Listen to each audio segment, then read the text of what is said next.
see this weekend working out against Vanderbilt? First off, I guess the perfect scenario starts with this week.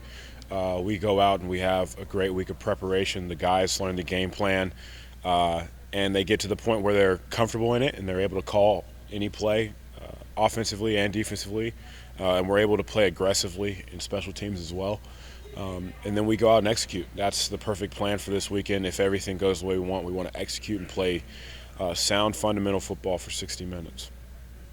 What about you personally? What would be a perfect game scenario for you? Uh, you know, Perfect game scenario for me is this team wins.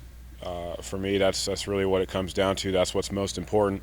It's not about catches, it's not about yards. It's about the win. And then also, did I help this team win?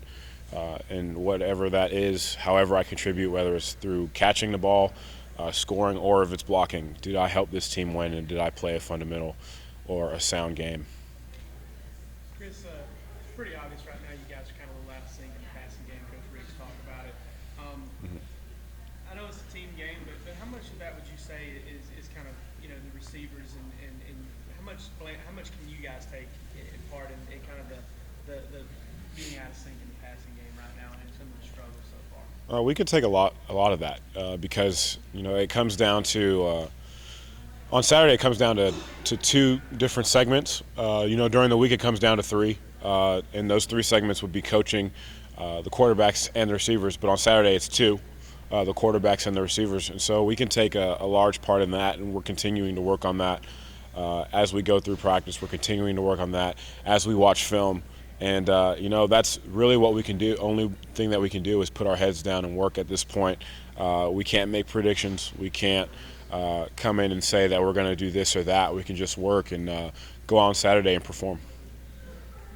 Is playing homecoming different than any other home game, or is it just kind of the same thing? For a lot of people it's different.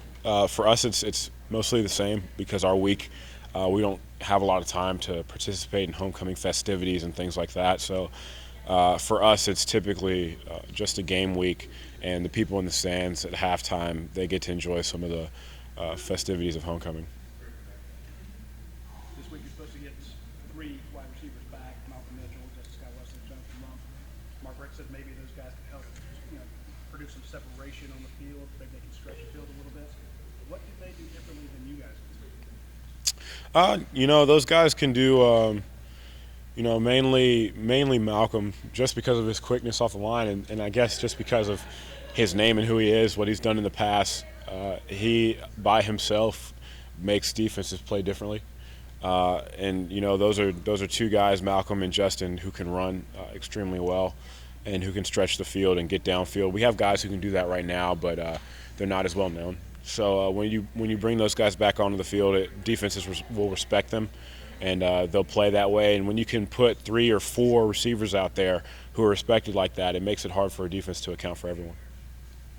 Amazing. We talked in the past about you guys staying after practice, and working on timing, working with all the wide receivers, and throwing a lot of balls to you guys. What else can you do? I mean, you hit your limit, then you're doing it volunteer-wise, getting out there. You say put your head down and work, but what else is there left? The only thing other than what we're doing right now is just to do it on Saturday. Call the plays on Saturday, throw the ball, make the catches, and make the plays. That's what it's going to come down to. Obviously, you continue to work on the little things in practice, but the only thing that we haven't done right now is done it in a game. So we have to do those things on Saturday, and we have to make sure we rise to the occasion when our number's called. You guys are taking a lot of criticism at the same time. You're putting up a ton of points. How do you balance the two? I mean, do you ever just want to stand up and shout, "Hey, we're winning games" or something like that? Yeah, you never want to apologize for how you win a game. A one game is a game that you won. We're not going to apologize for not having 400 passing yards every game. The offense did what it needed to win the game. This team did what it needed to win. And that's something in and of itself that we're proud of. We'll never apologize for that. We'll just continue to work and continue to get better. I guess, at this point, the fans want to see us score 60, 70 points a game. And that's fine. That's an expectation that they can have, and we'll continue to work towards it.